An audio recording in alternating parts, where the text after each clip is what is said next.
Bismillahirrahmanirrahim. Assalamualaikum warahmatullahi wabarakatuh.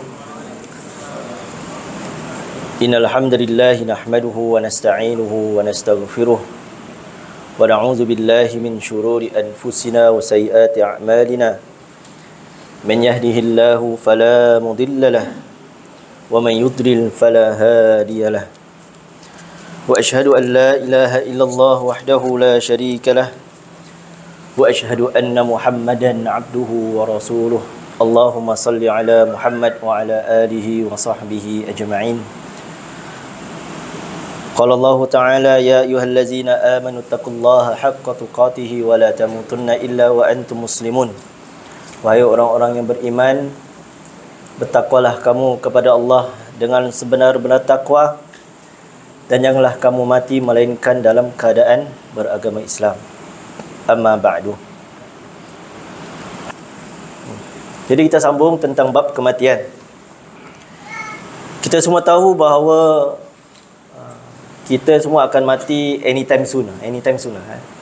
Kenapa anytime soon? Sebab mati itu benda yang paling dekat sekali dengan kita, kan. Kalau sejarah, history, masa lalu tu paling jauh sekali. Kenapa kita kata paling jauh sekali? Sebab kita tak akan jumpa benda tu lagi. Paling-paling pun kita cuma ingat, kita kenang, atau kita tengok video, recorded video yang ada dekat handphone kita atau dekat kita punya social media, kan. Kalau tak, itu dah tak akan kembali lagi lah waktu tu. Tapi kalau mati tu memang pasti dia akan tiba-tiba je. Dah berapa kali dah kita dengar, kan, orang-orang sekarang mati tu pelik-pelik, kan. Kalau budak-budak selalunya mati macam mana? Aksiden lah, tenggelam banyak. Dalam swimming pool lah, laut lah, kan. Main takraw tak lah, So far belum ada cerita lah main takraw, kan. Tapi patah tangan ada lah, kan. Kalau yang muda-muda, yang dewasa, macam umur 30 lebih, 40 lebih, yang lelaki banyak meninggal. Heart attack, tiba-tiba stroke, kan. Overwork. Sebab dia overwork lah. Heart attack banyak sangat heart attack, 40 lebih, 30 lebih, heart attack banyak. Kalau perempuan yang umur 30 lebih, 40 lebih, ada heart attack, dia relax je. Dia punya sakit dia relax je, apa? Cancer, banyak cancer. Breast cancer, macam-macam cancer lah, daripada yang muslimah lah. Kalau muslimin yang umur muda-muda tu heart attack lah, tengah bawa delivery, kan, tiba-tiba jatuh, tu banyak. Kalau yang usia lanjut lah, majulah generation, kan.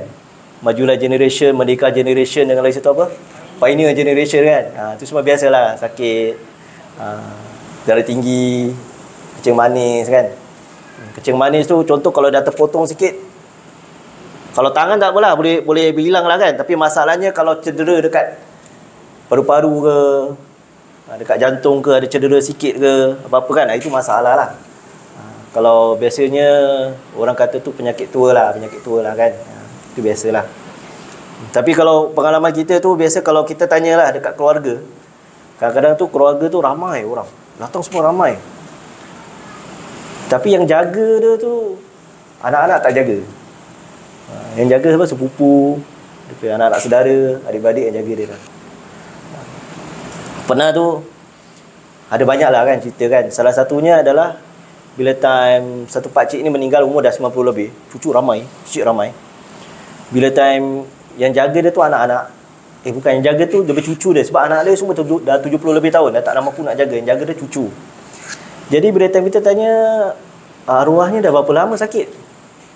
Oh, dah sebulan. Tanya lagi satu cucu, oh, arwahnya dah berapa sakit? Oh, dah lama dah, setahun lebih.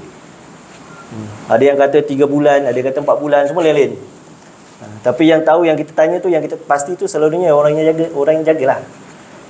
Kalau yang sepuh, yang dah 90 lebih, biasanya yalah dah start dementia, dah start lupa, kan. Lepas tu dia dah tak banyak aktif, dah duduk je. Tu selalunya yang buat kira very slow, dia meninggal. Tapi yang selalunya kisah yang betul nak tahu siapa dia benar-benar sakit apa, berapa lama dia sakit, kita tanya dengan orang yang jaga dia lah. Ada pula kita pernah tu tengah mandikan, tiba-tiba satu anak ni masuk. Sebab yang jaga ni bukan dia punya anak. Yang jaga dia punya anak saudara yang jaga. Anak saudara dia kata, oh dia punya anak hilang, dah lama tak jumpa. Tiba-tiba ada orang masuk pakai baju putih, time tu tengah election. Ni dia cerita, orang tu masuk pakai baju putih lah kan. Dia nangis-nangis. Dia nangis-nangis melalak-lalak lah. Biasalah kalau tukar mandi, kita kenal lah tukar mandi Muhammadiyah siapa lah kan. Awak nangis-nangis awak keluar. Sebab dia kacau kita pergi proses nak mandi kan tu, melalak-lalak. Dia keluar.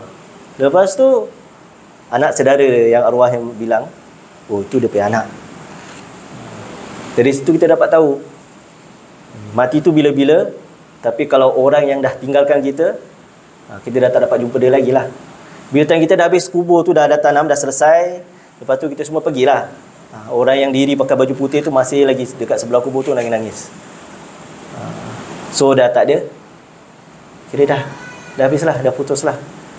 Tapi masih ada harapan lagi lah untuk anak tu. Dan masih ada harapan lagi untuk orang yang meninggal. Sebab apa? Dia masih ada anak yang insya-Allah moga-moga orang yang nangis-nangis tu taubat, insaf, doakan untuk dia. 3 minggu lepas ada orang yang tanya, kalau tak ada anak macam mana kan? Nabi SAW beritahu dekat kita, iza matal insan in qata'a amaluhu illa min salis. Kita ingat balik Kalau kita mati, tinggallah segala perkara kecuali 3 benda. Pertama adalah sedekah jariah, kedua adalah ilmu yang dimanfaatkan. Kita manfaatkan ilmu mak bapak kita ajar dulu kan. Kita manfaatkan, tak kisahlah apa-apa tips ke, masakan ke, agama ke, kita manfaatkan. Dan akhir sekali anak yang soleh yang mendoakan untuknya. Kan? Tapi ada yang bertanya, macam mana pula yang tak ada anak? Allah Subhanahu Wa Taala itu maha luas memberi rezeki. Kalau ada anak tu Allah kasih anak, supaya nanti jadi anak yang soleh. InsyaAllah tanggungjawab kita ibu bapa untuk menjadikan anak itu anak soleh, supaya bila time kita dah meninggal nanti dia pastikan dia soleh. Itu doakan untuk kita. Itu yang Nabi SAW ajarkan. Anak yang soleh yang berdoakan untuk mak bapak. Kan? Tapi macam mana yang tak ada anak? Tak ada anak macam mana? Kita hidup biasalah. Contohlah, kita sebagai seorang suami, isteri, mesti kalau kita ada rezeki nanti kita kasih dekat anak-anak kan. Kadang-kadang cukup-cukup kan, kadang-kadang tak cukup pun nak kena buat ekstra kan. Tapi orang yang mungkin yang tak ada anak, dia punya rezeki tu bukan pergi kat situ. Dia punya rezeki tu boleh pergi dekat sedekah jariahnya yang lebih banyak lagi. Kadang-kadang tu kita rasa memang kita ada anak tu memang okeylah, ni untuk anak-anak dah cukup pada rezeki lah. Moga-moga kita doakan dia anak soleh. Tapi memang yang rasa tak ada anak, macam mana bolehlah foster anak ke, anak titipan kan, ambil anak angkat kan. Lepas tu sedekah yang ada lebih rezeki tu kita sedekahkan, wakaf, infak. Di mana orang yang rasa yang selalunya yang banyak anak ni tak mampu nak infak, jarang, susah lah. Mungkin kalau ada rezeki lebih tu dia boleh infak lah, dia boleh sedekah lah kan. Tapi biasanya kalau yang anak ramai, memang susah sikit. Dia nak kena allocate dia punya rezeki tu dekat anak-anak dia, dekat suami dia, mungkin dekat isteri dia kan. Anak persekolahan dia lain, dia punya tuition lain, mungkin dia punya buku, baju sekolah dia lain kan. Transportation, sekarang transportation aja berapa kurang-kurang. Kalau budak-budak kindergarten je paling pun 150, 160, 180. Kalau 2 anak dah 300 lebih. 4 anak kan, kalau tak pun hantar sendiri, ataupun hantar carket yang hantar yang kedai-kedai biasa-biasa je lah. Tapi kalau yang tak ada anak, rezeki dia Allah kasih untuk allocatekan tempat lain. Jadi Allah tu maha adil. Jadi sedekah jariah dia tu boleh diperbanyakkan supaya apa? Supaya nanti bila dah meninggal, pahalanya tetap mengalir. Begitu. Jemaah yang dirahmati Allah Subhanahu Wa Taala. Jadi kita semua tahu, rasanya dah 3 kali dah kan kita bincang tentang bab ni, tentang bahawa ajal kematian itu bila-bila je. Sebagaimana surah Al-A'raf ayat 34 kata Allah, walikulli ummatin ajal fa iza jaa ajaluhum la yastakhiruna as-sa'ah wa la yastaqdimun. Dan bagi tiap-tiap umat ada tempoh yang telah ditetapkan, maka apabila datang tempohnya tidak dapat mereka kemudiankan dan tidak pula dapat mereka dahulukan walau sesaat pun. Maksud umat di sini boleh berbagai-bagai lah. Syekh Wahbah Zuhaili dan sebagian ulama yang lain mengatakan umat ini maknanya manusia, orang, kita semua. Boleh jadi umat ini juga maksudnya apa? Generation atau kelompok manusia. Contoh kalau dah waktunya dia memang dah tak dapat nak produce, contohlah macam Jepun sekarang ada masalah kan. Masalahnya Jepun tu satu hari nanti boleh pupus. Tak ada umat, tak dapat nak cover balik. Termasuk Singapura juga. The last national rally apa? Dikatakan prediction 2030 1/4 umur 65 years and above. Bayangkan kalau letaklah Muhammadiyah ni, suku tu kira semua dah 65 tahun ke atas. Bayangkan tambah lagi 10 tahun 2040. Dah habis lah kan? Rasanya kerusi kita kena tambah kan? Bolehlah silakan infak banyak-banyak kerusi kan? Hari tu kita ada berbual lah, kena tambah kerusi ke? Siapa dah kat belakang tu? Alah cik, dah kena tambah kerusi dah, banyak sangat orang lah ni nak kena pakai kerusi. Oh, jangan-jangan nanti lama-lama semua pakai kerusi kat dia. Boleh jadi mungkin separuh pakai kerusi, dah tak boleh mampu diri je, tapi bila tak nak rukuk, nak sujud tu kira dah. Itu is happening lah. Ni reality lah. Jadi banyakkanlah anak kan. Atau macam mana caranya, itu nak kena diusahakan lah. Kita nak kena siap lah. Aging population itu real. Apalagi kalau kita ada MHCC, ada MAAC, Muhammadiyah Active Aging Center dekat Yishun. Itu kurang-kurang satu bulan tu kena ada minimum 300 orang hadir. Tahun depan 600 orang, orang-orang tua, orang-orang senja. Kalau MHCC tu semakin lama tu semakin ramai yang nak masuk. Tapi kapasiti tu tak mencukupi. Dementia, terapi macam-macam. Okey. Jadi Allah kata fa iza jaa ajaluhum la yastakhiruna sa'a wa la yastaqdimun. Kalau dah datang ajalnya, dah time ni dah datang, tak lambat, tak siang. Okey, lepas tu Allah Subhanahu Wa Taala beritahu dekat kita setiap yang hidup akan merasakan kematian. Terakhir saya ada katakan bahawa ini adalah surah Al-Baqarah, tapi sebenarnya saya buat correction. Ini adalah surah daripada surah Ali Imran ayat 185. Kita ingat balik bahawa Allah Subhanahu Wa Taala kata tiap-tiap jiwa, tiap-tiap yang bernyawa akan merasakan mati, dan bahawasanya pada hari kiamat sajalah akan disempurnakan balasanmu. Ketika itu, sesiapa yang dijauhkan dari neraka dan dimasukkan ke syurga, maka sesungguhnya dia telah berjaya. Dan ingatlah bahawa kehidupan di dunia ini meliputi segala kemewahan, dan pangkat sebenarnya tidak lain hanyalah kesenangan bagi orang-orang yang terpedaya. Jadi kesempatan kita kali ini, amallah banyak-banyak. Kita ada rezeki, kita sedekahkanlah banyak-banyak. Kita ada ilmu, kita sampaikanlah banyak-banyak.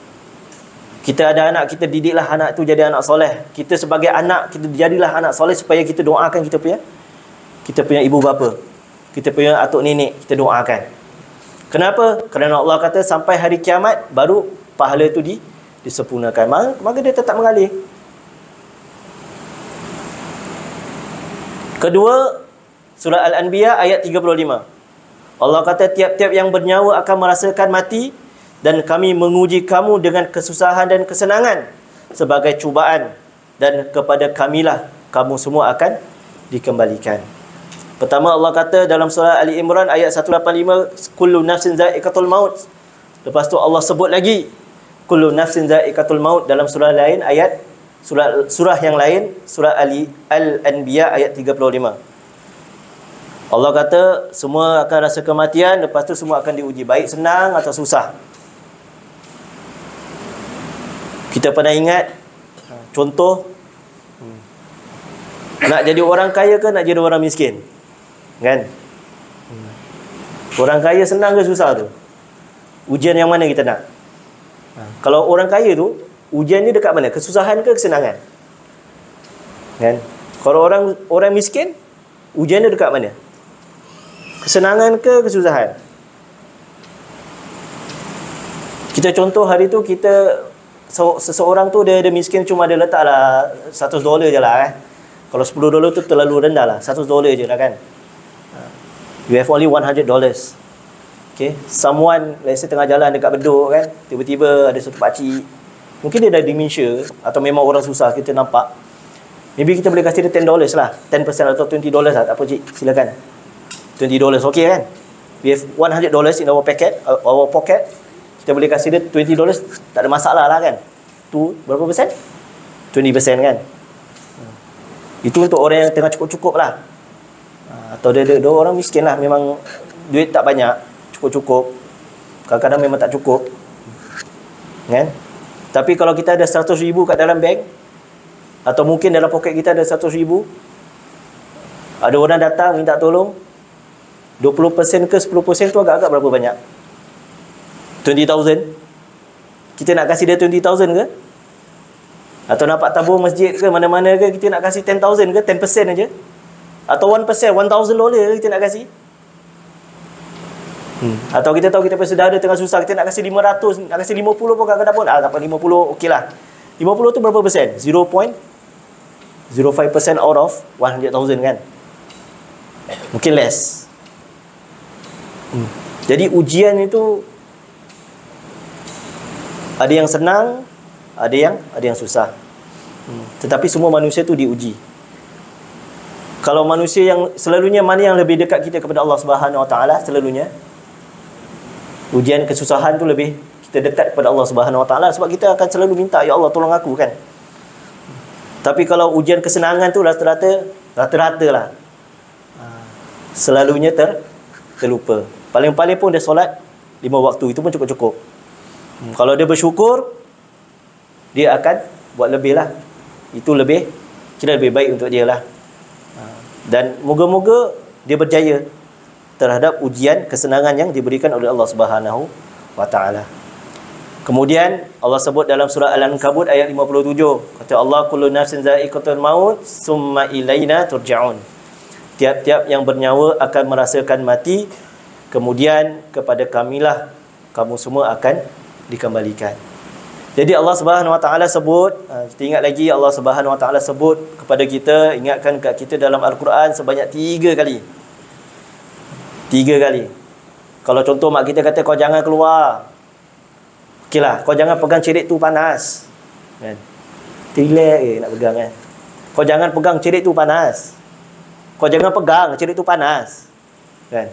Tapi kita pegang juga, kita lupa, atau kita lalai, kita tak dengar, tergil kan. Bila kita pegang pun jadi lecur lah kan? Atau manusia memang dia nak rasa baru dia tahu, oh betul lah panas lah. Jangan diri kat situ, kayu tu dah reput nanti jatuh. Jangan diri kat situ. Dah 3 kali orang cakap, dia diri juga, dah jatuh, lah reput lah, patut aku tak diri lah. Sama lah juga macam mati ni. Allah kata 3 kali semua akan rasa kematian, maka siapkan diri. Dan jangan sampai nak ujung-ujung baru lah betul lah, aku dah tengah sekarang dah memang dah tak boleh buat apa-apa, dah nazak baru dah rasa kan, dah panik kan. Kita semua je tahu kan diri kita ni kan. Kita semua je tahu diri kita ni mana agak-agak kita akan incline ke mana. Nanti kita akan ingat balik hadis Nabi SAW yang diriwayatkan oleh Imam Bukhari dan Muslim tentang Nabi dekat kubur Baqi'. Nanti kita revise balik. Kalau kita tahu mana kita incline, jadi kita make sure, pastikan yang kita betul-betul taubat atau kita perbanyakkan amalan. Jemaah yang dirahmati Allah Subhanahu Wa Taala,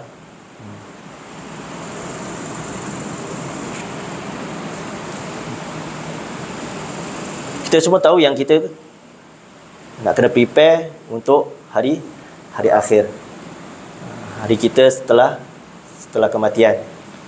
Jadi kita semua nak kena tahulah bahawa tujuan kita dekat dunia ni apa, adalah untuk beribadah kepada Allah Subhanahu Wa Taala. Kita ambil surah yang paling senang sekali supaya kita senang ingat. Surah Az-Zariyat ayat 56. Wa ma khalaqtul jinna wal insa illa liya'budun. Dan aku tidak ciptakan jin dan manusia melainkan supaya mereka beribadah kepada Allah Subhanahu Wa Taala. Tapi jemaah yang dirahmati Allah Subhanahu Wa Taala, memang Allah ciptakan manusia tu untuk beribadah kepada dia. Tapi hidup ini bukan hanya semata-mata kira memang semua untuk ibadah, tapi bukan hanya pelaksanaan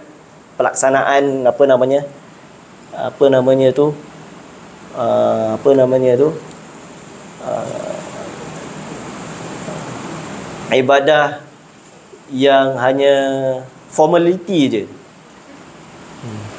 Ada orang kata, oh dia tu banyak solat, insya-Allah, tapi keluarga dia tinggalkan. Dia tu banyak dakwah, anak-anak dia lupa nak dakwah, kan? Dia keluar berjihad, tapi keluarga dia makan pun tak cukup, kan?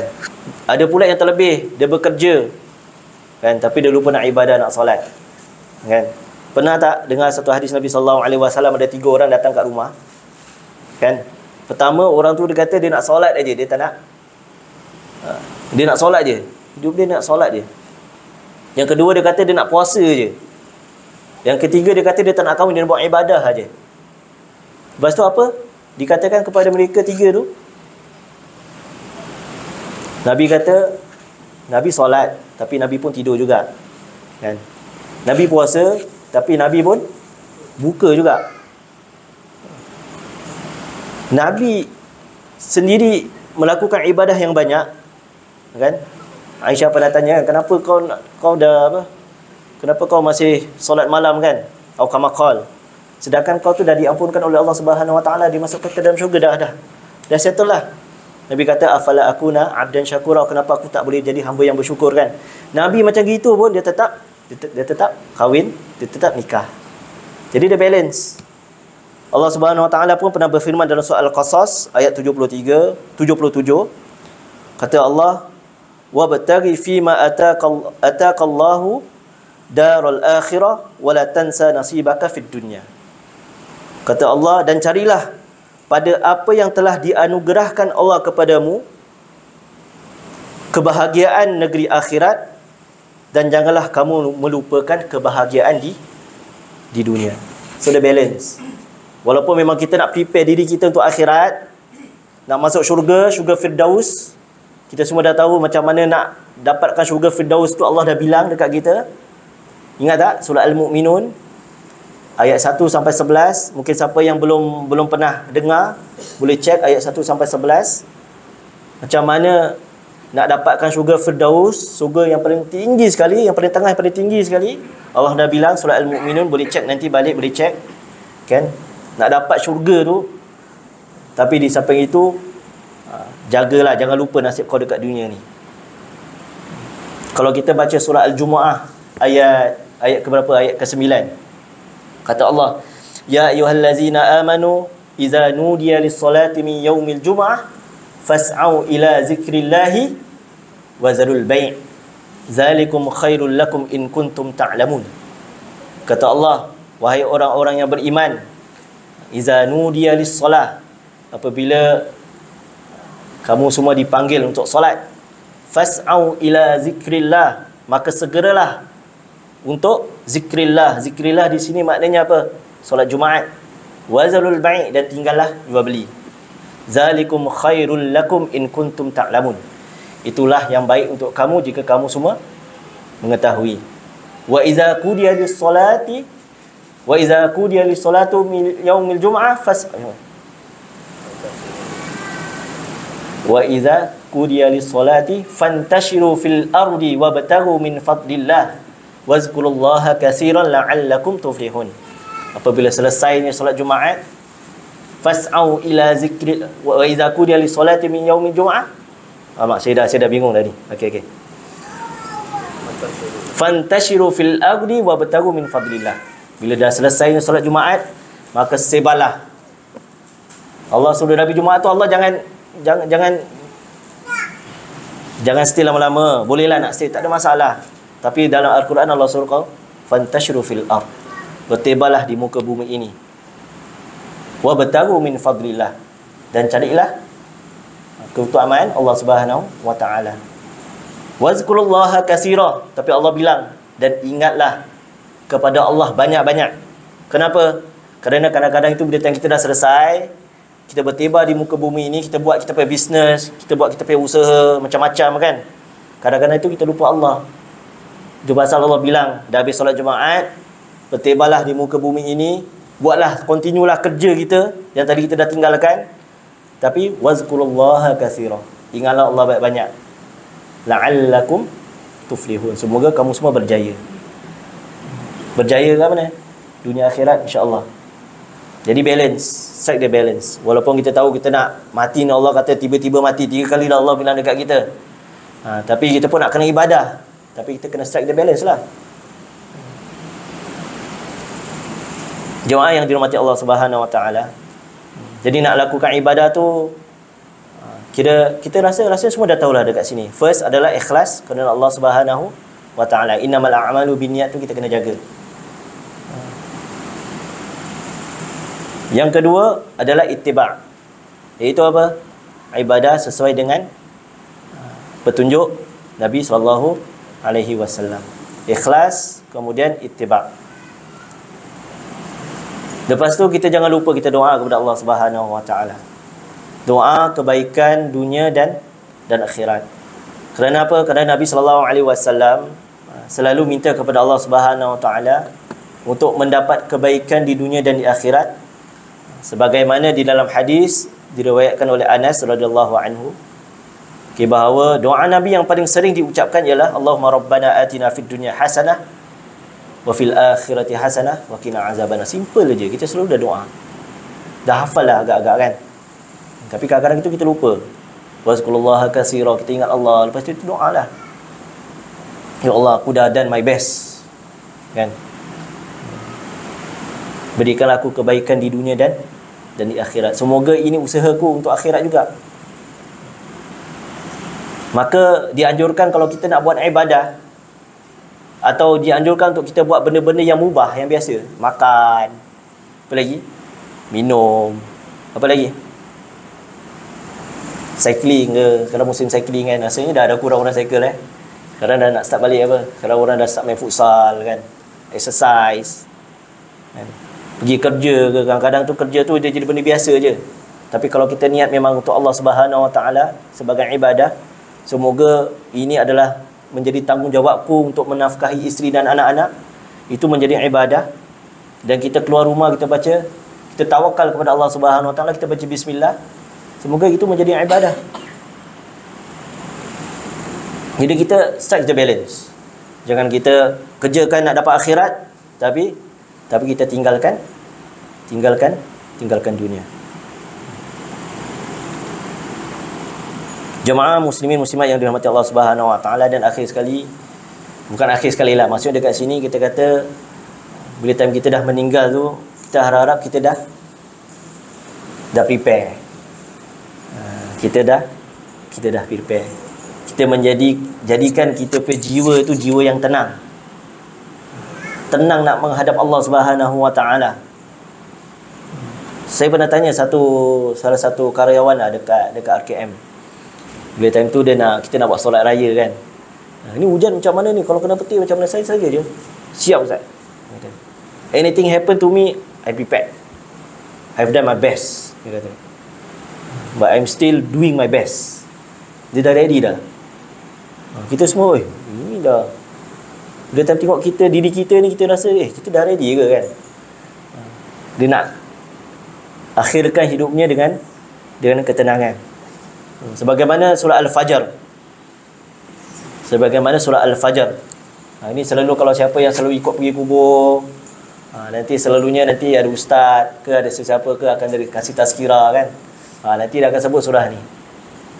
Surah Al-Fajr ayat 27 sampai 30. Kata Allah, Ya ayyatuhan nafsul mutmainnah, irji'i ila rabbiki radiyatan mardiyah, fadkhuli fi ibadi wadkhuli jannati. Kata Allah, wahai jiwa yang tenang. Itu kalau tenang. Kalau ada problem, kalau kita tahu kita ada problem dengan Allah, agak-agak tenang lah. Allah kata kullu nafsin za'iqatul maut, kita buat bodoh je. Dah 3 kali Allah bilang, tak nak dengar.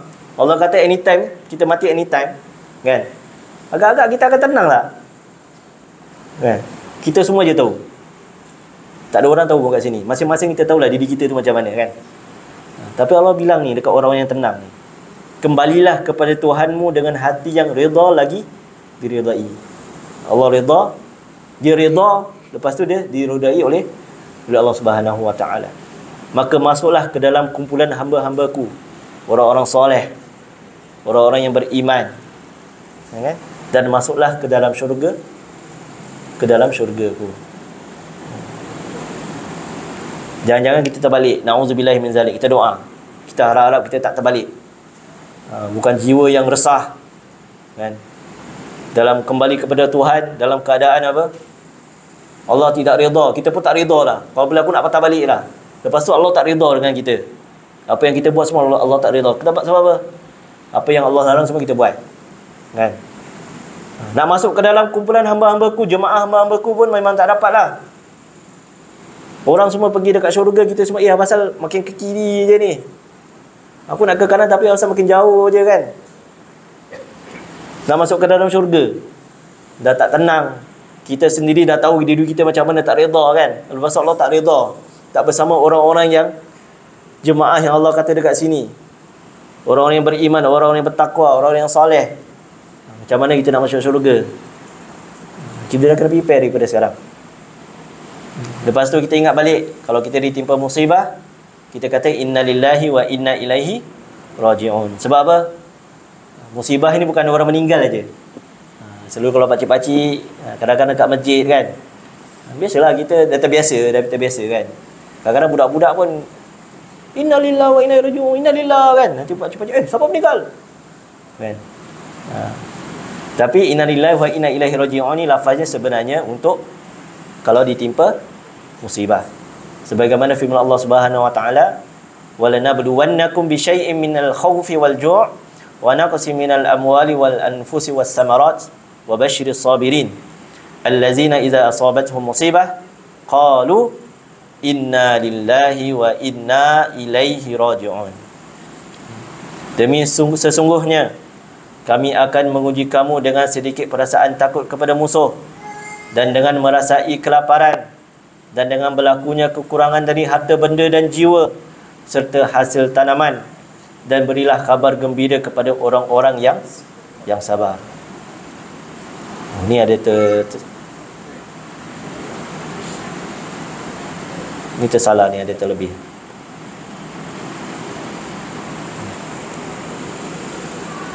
Jadi Allah dah bilang dekat kita, Allah dah kasih tips dekat kita. Kalau kita ditimpa musibah, kata innalillahi wa inna ilaihi raji'un, kita serahkan kepada Allah Subhanahu wa taala. Apa dia? Allah dah kasih persiapan untuk kita. Mentally, physically semua Allah dah bilang dah dekat kita. Perasaan takut untuk sesiapa saja. Kadang-kadang itu memang kita takut lah. Kadang-kadang anak bini pun kita takut. Suami tu selalu takut kepada siapa paling takut? Selalu suami takut dengan siapa paling takut? Kan? Kalau anak selalu paling takut dengan siapa? Dengan teacher ke? Apalagi kalau tengah nak berdakwah ke. Kadang-kadang kita memang takut. Nak tegur pun takut kan? Nak tegur orang buat salah pun takut. Apalagi dekat dalam social media ni. Dunia social media ni dahsyat sekali. Kita nampak terang-terang tu, kita nak tegur, cubalah. Sebut sikit aja, 100 lebih orang komen kat dalam. Saya pernah tegur satu benda tu, kan, memang benda tu salah. Dekat social media biasalah. Satu benda je saya cakap.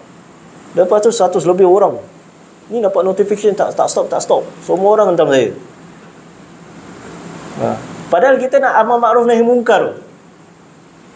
Sampai dia komen keluarga saya tak dilibatkan, semua dia dilibatkan. Ada sampai masuk dekat saya punya personal account, dia attack. Macam mana? Saya nak stop ke? Saya nak delete ke? Itu je, itu kita orang muda kan. Itu je kita dah rasa dah macam mana ni, aku punya keluarga dah kena. Kan? Nak protect saya punya keluarga apa-apa semua kan. Sampai gitu sekali. Lepas tu diuji dengan merasa kelaparan. Kadang-kadang memang tak cukup duit atau cukup-cukup. Allah uji tu semua. Kekurangan harta benda tu dah termasuk semualah. Kalau dekat Singapura rata-ratanya harta benda lah kan. Cukup-cukup ke apa-apa ke, alhamdulillah dapat duit GST tu pun kalau dapat. Ada tak dapat, tapi dia tak cukup. Gaji terlebih $50 je pun tak dapat. Kan? Itu pasal ramai, ini realiti kat Singapura, ramai orang yang dapat, usually dapat subsidize, dapat bantuan daripada pemerintah. Bila bos nak naikkan gaji, dia tak nak. Sebab kalau naik lagi lebih 50 je, dia dah lebih daripada dia punya kriteria je, dia punya banyak benda dia dah tak dapat, terlepas. Itu ujian untuk dia. Ada you nak upgrade, banyak benda kau tak dapat, atau you nak stay. Selalunya orang suka stay lah, sebab sedap kan, dapat rumah sewa, bayar berapa dolar je kan. Tapi bila tahu orang nak keluarkan dia tak nak. Itu dah, itu pun ujian jugalah. Lepas tu jiwa orang meninggal, dan hasil tanaman, hasil investment kita. Dekat Singapura mungkin tak nampak. Kalau dekat luar negeri, tanaman-tanaman padi ke, sawah ke, jagung ke kan? Kadang-kadang musim kita dah expect musim hujan. Ni nak tanam sawah ni, hujan air tak turun-turun kan? Terus dia jadi musim panas, terpaksa tukar jagung pula. Kerana apa? Jagung tu selalu tak banyak pakai apa? Air kan? Dia tukar apa? Jual kacang lah, macam-macam lah kan. Dia rotate. Tapi kadang-kadang tu dia punya iklim dah berubah dah sekarang. Climate change dah nampak sangat. Kalau dekat Indonesia tu usually nanti dah ada rotate dah, 3 kali rotate dah kan. Sawah padi, dan lepas tu tukar jagung, lepas tu kacang, lepas tu dia rotate. Tapi kadang-kadang tu dia tak dapat dah. Ni dah sepatutnya dah musim hujan ni, tak hujan-hujan ni, habis semua tanaman semua. Kadang-kadang gitu. Tapi kalau kat Singapura tak dapat rasa benda tu kan. Tapi kadang-kadang kita lupa, kita ada buat, contoh ada buat invest ke kan, ada buat takaful ke. Contoh kadang-kadang simpan dekat dalam apa, duit dalam Milo, tin Milo ke kan. Orang Malaysia tu satu kan, keluar dekat social media kan, Milo dia apa, tin Milo dia tu dalam duit tu berapa, 30,000 kan, RM30,000 tu dia dah simpan tu untuk pergi haji, habis kena makan dengan anak-anak. Kalau duit Singapura kena makan anak-anak tak?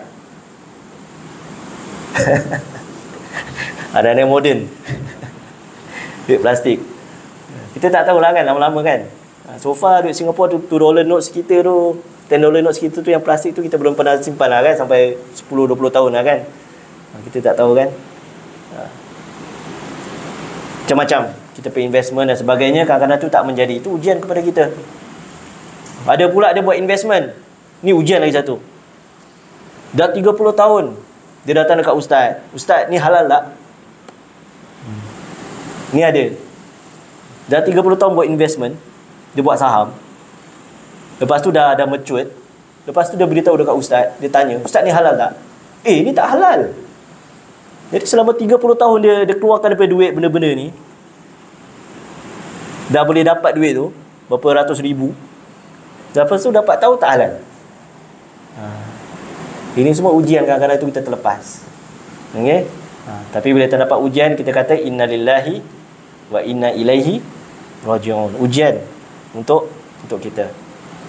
Lepas tu kita doa, Allahumma ajurni fi musibati wa akhlif li khairan minha. Doa kepada Allah Subhanahu wa taala, ya Allah, berilah kami pahala kerana musibah ini, dan tukarlah bagiku dengan yang lebih baik daripadanya. Ni kisah daripada asbabul wurud dia, daripada kisah Ummu Salamah. Bila suami dia meninggal, dia doa. Lepas tu dia dapat Nabi SAW kira melamar dia lah. Kira bila suami dia meninggal, dia sedih.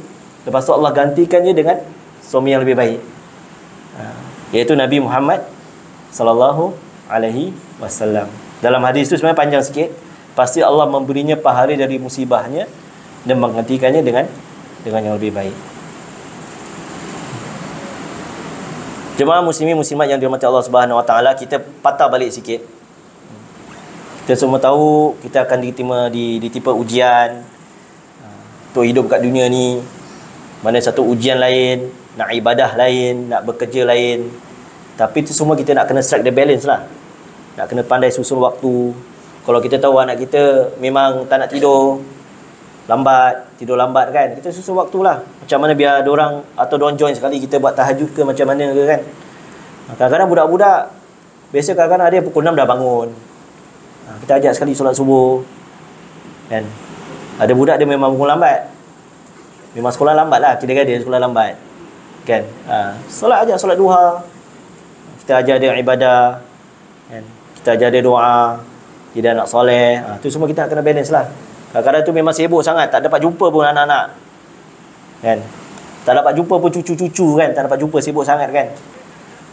Tu semua kita nak kena pandai atur. Jangan kita sibuk tapi kita lupa kita berkeluarga. Jangan kita terlalu sibuk dengan keluarga dan kerja, kita lupa pula nak beribadah. Jadi Nabi SAW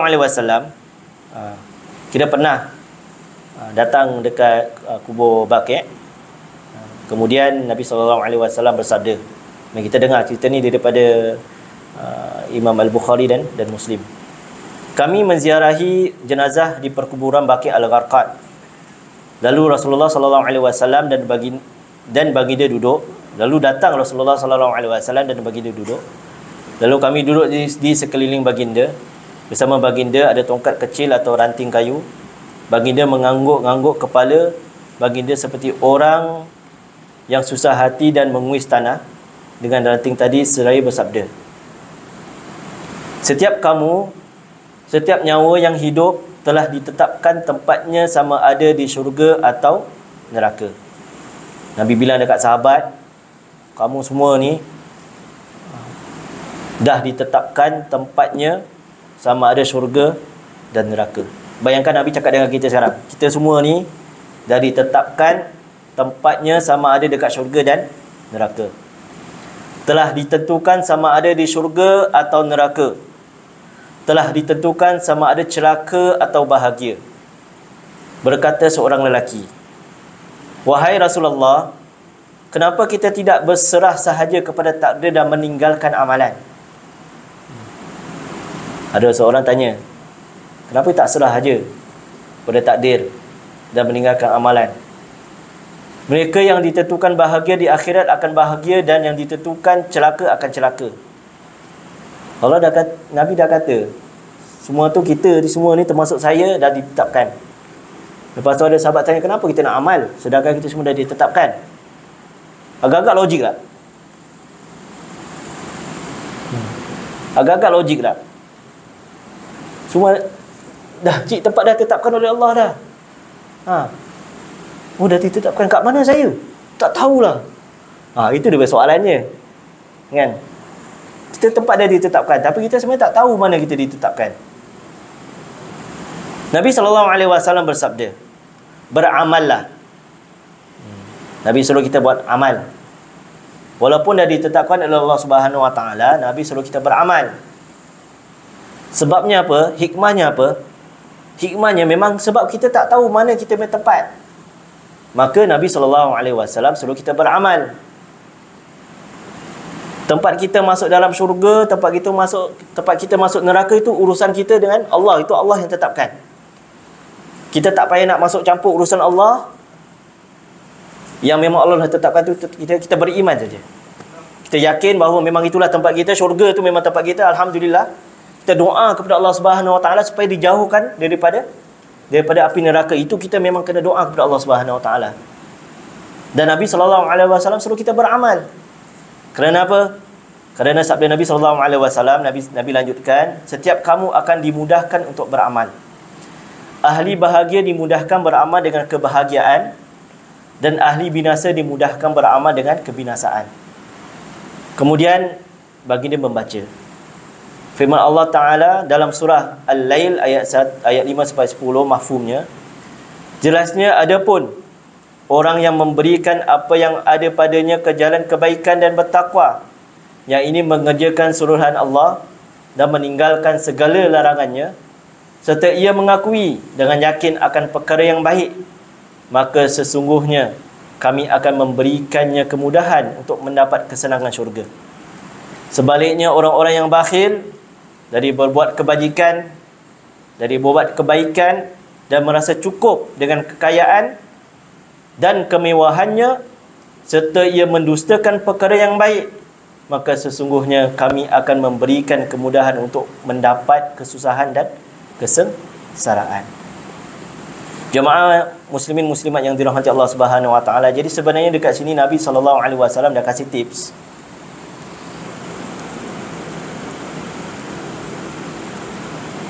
Memang sunnatullahnya ditetapkan bagi orang yang beramal soleh, tempatnya dekat syurga. Orang yang membuat kejahatan, kemungkaran, kebatilan, memang di tempatnya di neraka.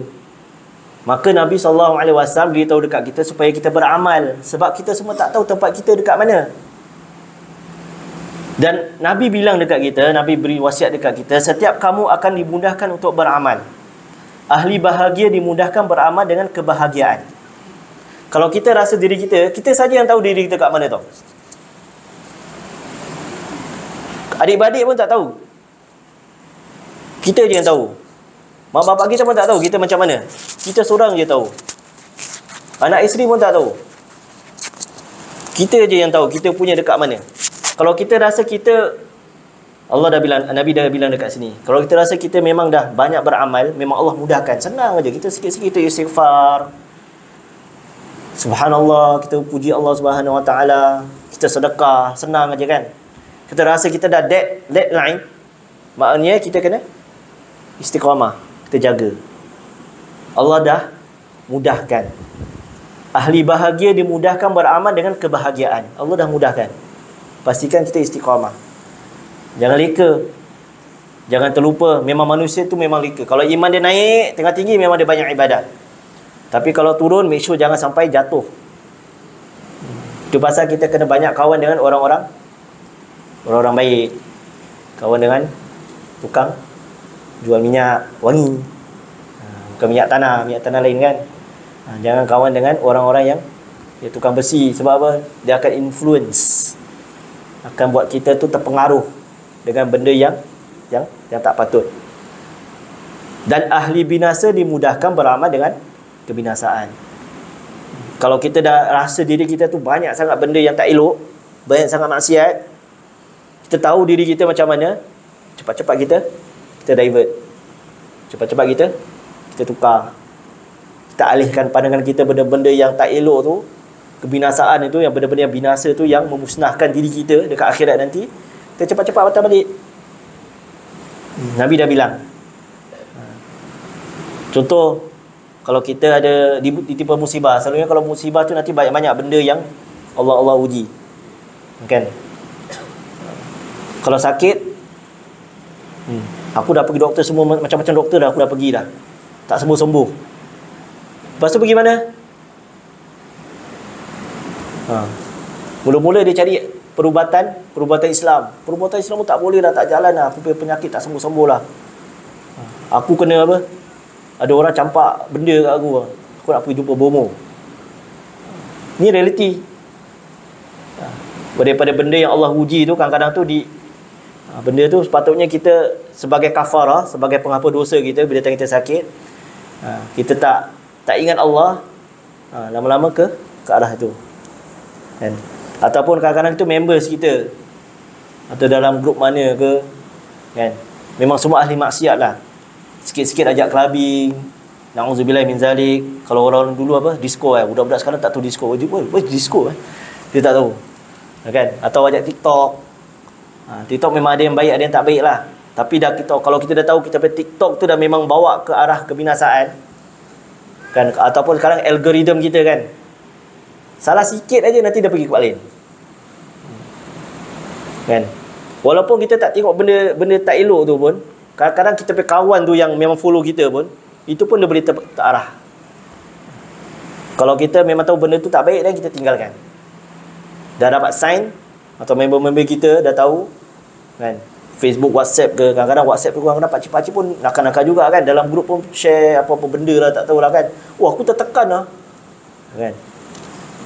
Aku tershare, macam mana nak delete lah. Sorry, dah tak boleh delete, dia dah, semua orang dah tahu je. Tapi sekarang masih boleh delete lah, 10 minit masih boleh delete, kan? Tapi pakcik-pakcik masih ramai lagi dekat beduk. Kita tengok, kalau kita dah rasa diri kita ke arah situ, kita lebih baik kita cepat-cepat sedar, taubat dan kembali ke arah yang diberitakan oleh Allah Subhanahu Wa Taala, arah yang bahagia dekat akhirat. Jadi kita sambung. Jemaah muslimin muslimat yang dirahmati Allah Subhanahu Wa Taala. Sebenarnya kita nak masuk, sebelum kita lanjutkan detail dalam masalah kematian ni, proses macam mana kita nak lakukan, bila sakit apa kita nak buat, bila dah meninggal apa kita nak buat, kan? Dah sakaratul maut apa kita nak buat, kan? Tapi sementara kita tengah hidup ni, kita siapkan diri kita lah. Kita doa kepada Allah Subhanahu Wa Taala dapat masuk dalam syurga, jauhkan daripada neraka. Dan saya ambil daripada buku ni tazkirah daripada Maib tak silap saya, Majlis Agama Islam Perlis. Ada 7 tak silap saya tentang tazkirah ni. Mungkin kita boleh dapat manfaat 7 atau 8. Jadi pertama iaitu golongan yang selamat. Tazkirah tentang golongan yang selamat. Maybe kita masuk sikit aja, nanti kita sambunglah insya-Allah kalau diberikan keizinan oleh Allah Subhanahu Wa Taala. Okay. Contoh Abang Sulaiman kita kan, berdiri dekat dah habis tanam jenazah. Kalau Singapura pakai apa? Pakai excavator kan. Tin kan. Kalau orang luar negeri selalu tengok pelik lah Singapura ni. Apa ni? Dia punya kubur macam gini, pelik. Kadang-kadang kita pergi dekat kubur dia punya negeri yang kata pelik, kita pergi dekat dia pun kita kata dia punya kubur pelik juga kan. Kalau dekat Malaysia macam mana, kira macam biasalah, macam lama-lama lah kan. Kalau kat Indonesia dia pendek. Ada tempat dia pendek dia. Dia pakai, dia lahat. Kalau syak tu dekat tengah, syak kubur ni. Kira syak tu dekat tengah. Kalau Singapura tu syak lah, syak. Kalau lahat tu sebelah tepi, macam dekat Saudi kan, dekat tepi. Tujuannya apa? Supaya kita bila tadi tanam tu ngadap ke senang untuk kita arahkan ke arah kiblat. Jadi bila dah tanam, kalau dekat luar negeri banyak pakai cangkul kan. Kalau dekat Mesir dia masuk daripada tepi. Masuk daripada tepi tu. Dah penuh, tolak sikit, masuk lagi. Penuh, tolak, masuk lagi. Kita nak tolak tak boleh, kena pecahkan dulu batu. Kan? Daripada pagi sampai petang kan, nak kena pecahkan batu. Itu pun kalau dapat, kalau berair lain. Kalau berair selalunya kalau exhume. Kalau exhume nanti kalau siapa dah pernah pengalaman, make sure ambil leave tu daripada pagi sampai petang. Sebab dia proses daripada pagi, lepas tu lepas asar pukul 5 kira dia dah ambil jenazah tu, baru dia masukkan, satukan dengan 8 orang, 8 jenazah yang lain. So kalau selalunya jangan terperanjat lah. Kalau tanah kering biasanya dapat jumpa kecil je dia punya apa, tulang sulbi orang kata kan, atau kadang-kadang tak jumpa. Tapi kalau biasanya berair, nanti tanah tu berair, nanti dalam tu memang selalunya ada akan kira masih the hole pun masih ada, selalunya gitu. So jangan terperanjat. Pernah tu ada seorang tu kira dah 30 lebih tahun lah meninggal kan. Orang tu tanya, kenapa ni? Arwah ni siapa ni? Padahal dah 30 lebih tahun dulu macam cerita. Bila tak dapat tahu, memang yang lain semua tanah dia kering. Ada yang tanah dia jatuh tau. Kalau dekat kubur pusara yang lama macam tu, tanah dia banyak yang terjatuh. Tapi yang tanah yang masih basah tu biasanya dia akan tetap dekat bawah tu, masih berair tu. Usually kalau yang berair rata-ratanya bila kita tanya, memang rata-rata kalau tanah tu berair kat bawah tu kira lecak lah. Selalunya dia punya kain dia masih ada. Lepas tu tulang kepala dia semua masih ada. Tapi kalau yang kering, usually hilang lah. Kepala pun dapat kecil-kecil aja dia punya tulang-tulang. Jadi bila dah tanam, dah selesai, kemudian Abang Sulaiman berdiri dekat tepi. Kemudian Abang Sulaiman beri tazkirah dekat semua. Assalamualaikum warahmatullahi wabarakatuh. Alhamdulillah kita telah selesai mengebumikan jenazah saudara-saudari kita ini. Semoga Allah merahmatinya. Peristiwa kematian yang kita saksikan hari ini hendaklah dijadikan iktibar dan peringatan di sepanjang perjalanan hayat kita yang masih berbaki ini. Allah Subhanahu wa taala berfirman, "Qul innal mauta allazi tafirruna minhu fa innahu mulaqikum thumma turadduna ila alimil ghaibi wasyahadah fayunabbi'ukum bima kuntum ta'lamun, bima kuntum ta'malun. Mafhumnya, katakanlah wahai Muhammad, sebenarnya maut yang kamu melarikan diri daripadanya itu tetaplah ia akan menemui kamu. Kemudian kamu akan dikembalikan kepada Allah yang mengetahui segala yang gaib dan yang nyata. Lalu ia memberitahu kepada kamu apa yang kamu telah lakukan serta balasannya.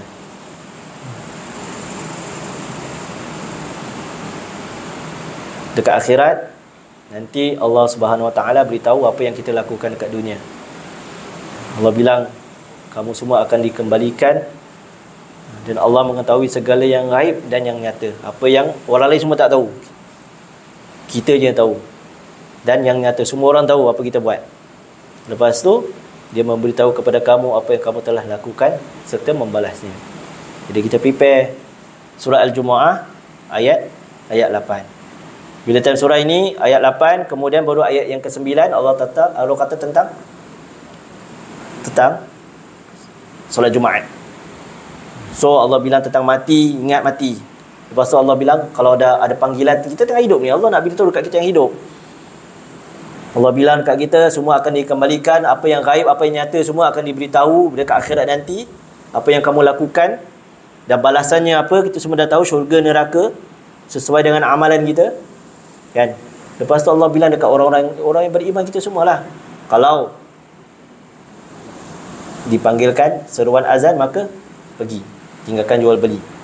Seruan untuk solat Jumaat tinggalkan, urusan niaga kita pergi solat Jumaat. Lepas tu dah habis solat Jumaat kita tiba balik, kita sambung balik. Allah nak bilang dekat kita, dia ada connection. Okey, firman Allah Subhanahu Wa Taala lagi dalam dalam surah Al-Mulk ayat 2, Allazi khalaqal mauta wal hayata liyabluwakum ayyukum ahsanu amala wa huwal azizul ghafur.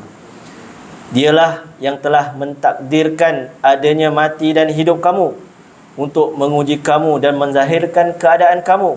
Siapakah di antara kamu yang lebih baik amalnya? Dan ia maha kuasa membalas amal kamu, lagi maha pengampun bagi orang-orang yang bertaubat. Oleh itu, sedarlah saudara dan saudari sekalian, kematian merupakan perpindahan dari alam dunia menuju akhirat, di mana kita akan dibalas setimpal dengan amalan kita di dunia. Marilah kita bertaubat dan meninggalkan maksiat yang kita lakukan. Berubahlah sebelum ajal menemui kita. Gunakanlah peluang yang masih ada untuk meningkatkan amalan, kerana dengan amal soleh sahajalah kita boleh menikmati kebahagiaan di akhirat. Menurut Anas bin Malik, yatba'ul mayyita salasatu fayarji'u isnani wa yabqa ma'ahu wahid. Yattaba'uhu ahluhu wa maluhu wa amaluhu wa yarji'u ahluhu wa maluhu wa yabqa amaluhu. Ini kita pernah ada teka-teki tentang ni kan. Keluar mengiringi mayat itu 3 perkara: keluarganya, hartanya dan amalannya. Maka 2 daripadanya akan pulang meninggalkannya di kubur, iaitu keluarga dan harta. Adapun amalan akan kekal bersamanya. Dekat mana? Dekat kubur. Ingatlah, mati akan menjadi saat yang paling indah jika kita membawa bekal yang cukup daripada amalan soleh.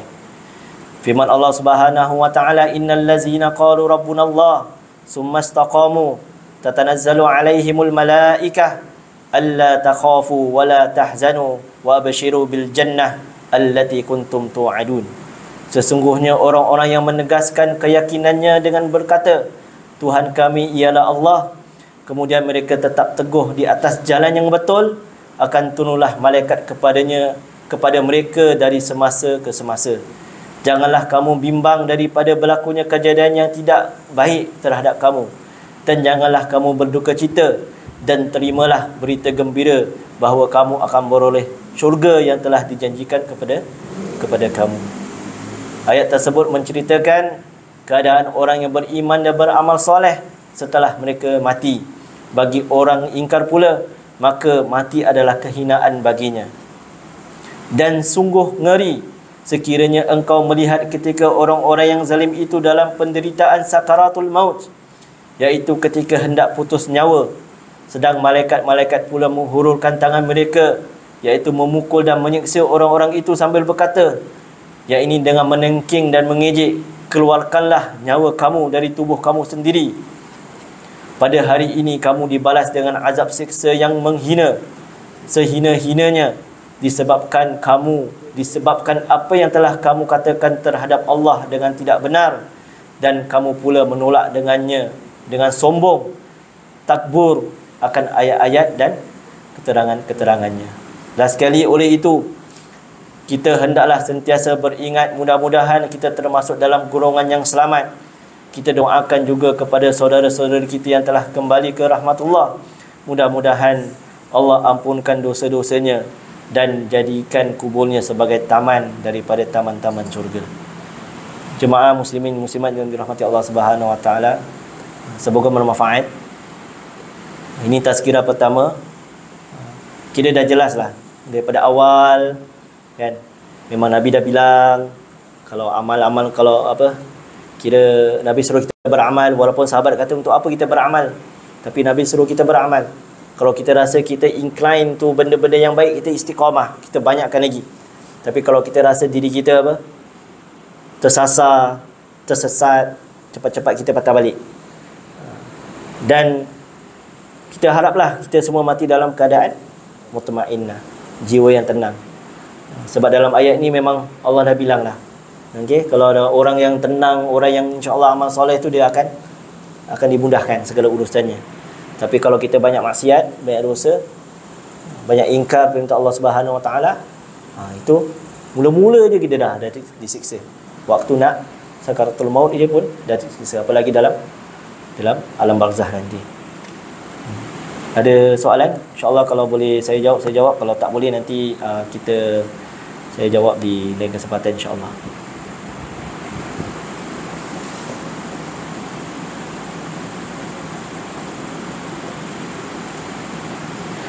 Kalau tak ada, kita tutup dengan tasbih kafarah. Semoga kita semua diampunkan oleh Allah Subhanahu Wa Taala, diberikan rahmat kepadanya, mudahkan untuk kita beramal soleh, mudahkan untuk kita selalu ingat kepada Allah Subhanahu Wa Taala dalam keadaan senang, dalam keadaan susah, dalam keadaan apapun, kita sentiasa ingat Allah Subhanahu Wa Taala, baik dalam kita sedang bekerja atau bermain dengan keluarga, bersilaturahmi dengan kawan-kawan, sahabat dan sebagainya. Harap-harap itu semua kita buat kerana Allah Subhanahu Wa Taala. Dan akhir sekali, kita paling penting ialah kita masuk ke dalam syurga. Bukan kita aja yang masuk dalam syurga, tapi kita minta doa kepada Allah Subhanahu Wa Taala, kita punya keluarga pun masuk dalam syurga, kita punya kawan-kawan, kita punya jemaah dekat sini, kita punya jiran-jiran semua masuk dalam syurga insya-Allah. Amin ya rabbal alamin. Subhanakallahumma wa bihamdika, asyhadu an la ilaha illa anta, astaghfiruka wa atubu ilaik. Silakan. Masalah macam dari kematian biasa kita buat itu mengenai mati kan kami untuk apakah itu ada maknanya atau adat biasa? Sebenarnya macam mana ditutup dengan kain putih itu atau Okey. Pertama, kalau soalannya, kalau ada kematian dekat rumah, kita kena buat apa kan? Apakah kena tutup dengan kain ke, atau kain batik ke, atau sekarang kain putih je ke? Lepas tu cermin-cermin, tingkap, TV, orang sekarang tutup TV semua kan? Apakah itu perlu kita lakukan?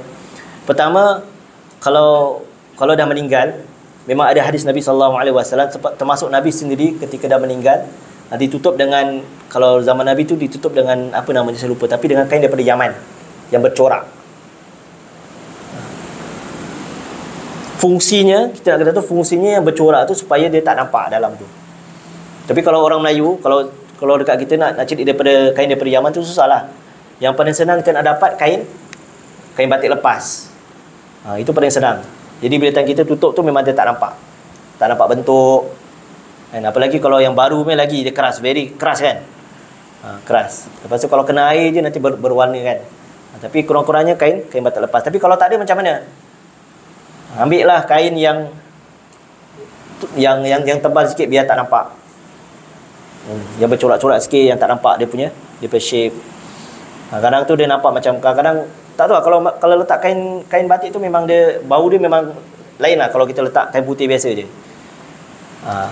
Itu disunahkan kalau ada kematian diletak dengan kain yang bercorak supaya tak nampak dia punya, sama ada jenazah lelaki ke jenazah perempuan.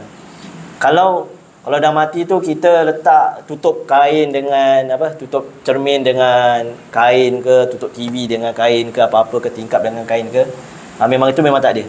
Itu semua adab Melayu. Itu adab Melayu. Tujuannya kenapa?